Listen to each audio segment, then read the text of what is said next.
okullarda ses ve görüntü kaydedici cihaz kullanımını disiplin suçu olarak yazmıştık. Çünkü bunun çok ciddi sonuçlarıyla karşılaşıyoruz.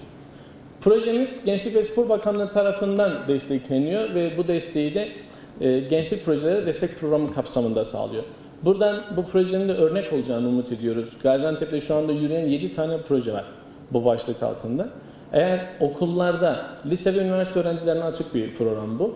Eğer okullarda dikkatinizi çeken bazı hususlar varsa, okulda olmak zorunda değil, gençlikle ilgili dikkatinizi çeken bazı hususlar varsa bunu projelendiriyorsunuz. Projelendirmesi de çok kolay. Depresyona giriyor. Yani buradaki bence teknolojik boyutta şu. Teknoloji, özellikle sosyal medya bize yeni akçeler kazandırdı.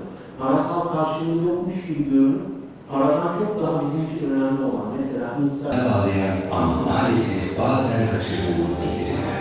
Düşünsenize, Twitter'da bağlandığınız saniyesinde öğrenememek ne büyük acı değil. WhatsApp arkadaş grubumuzdaki geyiklerden birkaç dakika mahrum kalmak ya da 100 yıldır görmediğiniz ilkokul arkadaşınızın paylaştığı fıkrayı anında okuyamamak ne büyük dram değil mi?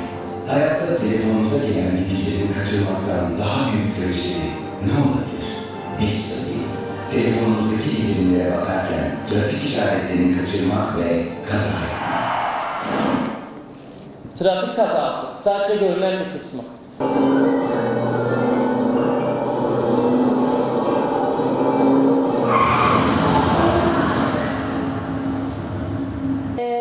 Göz rahatsızlıkları da insandan insana değişebiliyor.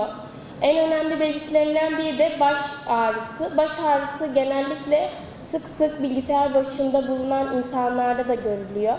Diğer belirtileri ise gözde yorgunluk, kızarıklık, ağrı, kuruluk hissi gibidir.